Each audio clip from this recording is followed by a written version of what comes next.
Earlier, I spoke with Ed Sonshine, the CEO at RioCan, for insight into the company's strategy and their latest quarter. We've been fortunate. I mean, you know what? There's an old joke: man plans and God laughs. But actually, God's been smiling because not only is the real estate market really excellent, particularly where the bulk of our assets are, which is right here in the GTA, but also interest rates. Those are just way lower than I would have expected at this point in the last decade, and see no, there's no signs of them going back up again. So everything is actually working out the way we'd like to see it.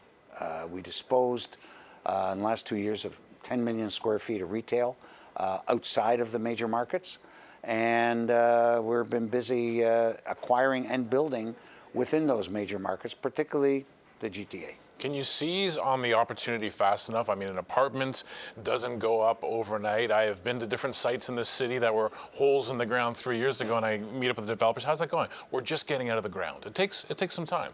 Yeah, that big factor, and we'll see it. We're going to be starting this spring a building on Yorkville, interestingly enough, where I think we're going down about 2 or 3 stories. The biggest example is the Well, the old Globe Mail head office, where we went down 8 stories because we're putting in this giant water tank for N-Wave, because it's all going to be very sustainable energy use there. But the fact is, it takes as long to dig down, and then you got to go up again, and it is a large part of the building. But the typical high-rise today, 50 stories plus, which is Toronto scale now, it takes 3 to 3.5 years to build, and it probably takes 3 years to start, if you're unzoned, to get to the point where you can actually put that shovel in the ground. So it's a long process. We're very fortunate that we started over 5 years ago on this program. When we started 5 years ago, I didn't quite know that the market would be like this, so that's what I mean, God smiled. But you know what, there's a demand for housing. The reason we did it, it wasn't just to say, hey, let's take a chance. We're in a growing country. The GTA is actually the fastest growing urban area in North America, faster than New York, LA, Chicago. And Ottawa is, which is probably our second largest sort of development market, is growing very quickly. So you make a bet, and a little bit of a wager, but it's an educated wager. And the wager we made was there's not going to be enough housing, particularly rental housing, for a long, long time. And it wasn't that hard because nobody had built anything for purpose-built rentals, certainly in Ontario, for, dare I say it, 50 years, pretty much 40 years at least, since they brought in rent control back in the 70s. So we're actually seeing a change in that. I know from people who study the building of the purpose-built rental apartment, they say we saw a real surge last year.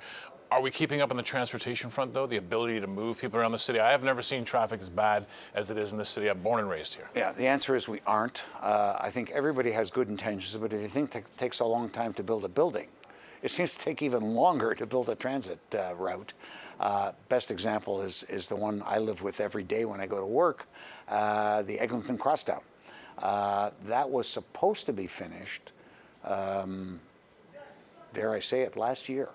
Then it got delayed to 2020. Then they said, well, maybe 2021. And I think just this week they said, well, it's going to be sometime in 22. And that'll be a 7-year build. And the planning part of that, you add in another few years. I don't think everything takes as long as that. Very hard when you're going through the city, but the Ontario line that I know the province is, I think, giving the go-ahead and the money for, and it's sorely needed, is going to take 10 years till it's operable. So I had Premier Doug Ford on the show a little while ago, and I asked him about the fact that he's born and raised here.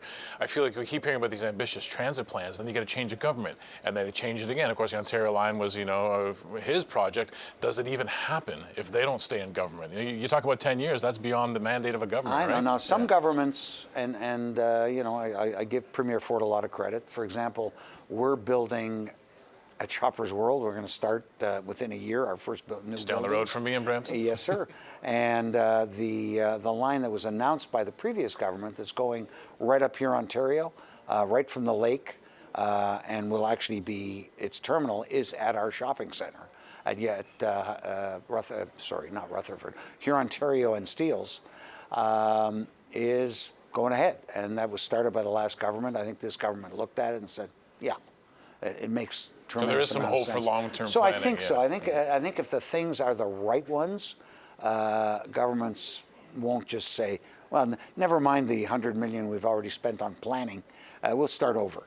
But the scope of the current government transit plans are ambitious, but I think achievable, and they're direly necessary. I mean, you mentioned traffic, and people always complain about traffic. And I said, look, Toronto GTA has been growing by 150,000 people a year. Over 10 years, that's 1.5 million people. Let's say only 10% of them have cars, because car ownership is going down. That's 150,000 cars added. And I'm not aware of one new road that's been built. And in fact, you've actually, between bike lanes and construction and transit construction, you've actually reduced the amount of available road space. So, the kind of gridlock and bad traffic we have was inevitable. That was Ed Sonshine, CEO at RioCan REIT.